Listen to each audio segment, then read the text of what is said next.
Bueno, coi moi chi sa. Coi mo yo shi sa.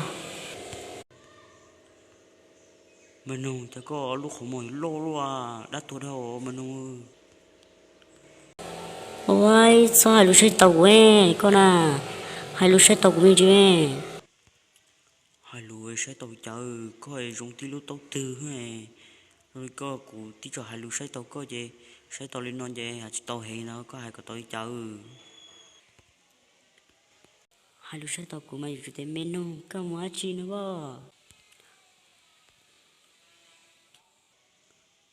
Coi ni nó có tông có ấy, mua trái chị của thia, hai lúc non giờ chỉ say tàu khờ mò. Coi nó có tông chứ có chỉ là có tái mò. Ơi, nó có thật bó sói về cũng treo.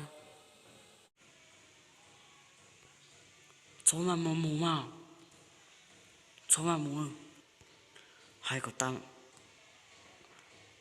tam mà mù mà, cô cũng sống sướng con đó.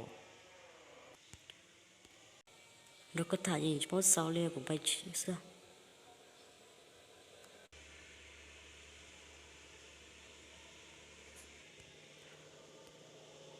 Ôi, gì mà tôi nè, bây tôi nói nè, lão sư bây tôi nói xưa.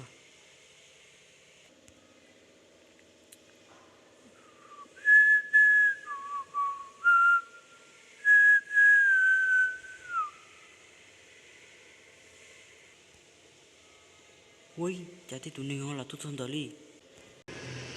Why thì tụi nàng chỉ muốn cho để dùng tổ của cho nó sao ai why why thì tụi nàng chỉ muốn để dùng nè con nhỏ chỉ là con à là phải để giá sao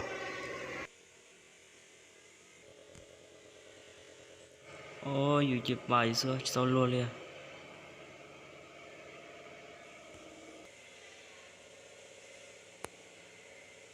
Ôi, chả chịu bỏ, mình nào cái đứa chơi một trẻ ho.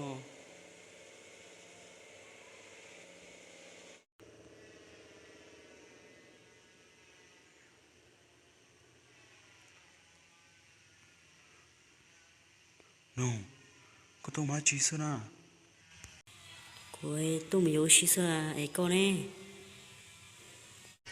có tao mày yo tao nông chỉ nông na Giờ lên tự chơi rồi, thật có sắp tôi của mù đấy.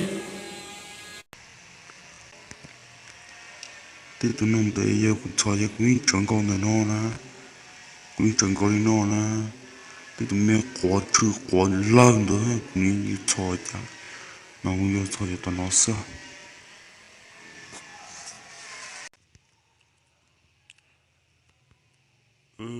chỉ muốn nói về bà ta chỉ có khát số cái tụi mình mà nó mới chút chút quá lớn vậy thì tôi ít được ba nữa mà ôi chỉ muốn cái chế bị chế sự luôn ta rồi cái nó giờ cũng là trứng câu đi nó chế tí lại mà phải xị thao chế mình chế sự ô sao mà mù là cho nó tối bị xị bỏ bỏ như nói gì tôi chỉ trứng câu nó mà rồi nó hết nó bắt tôi Ô, nhà tụi mình thì chơi chơi vui. Bây giờ xí xưa lo, nhà chỉ bỏ chơi nhà nó chơi lo. Bây giờ xí thì nó lo.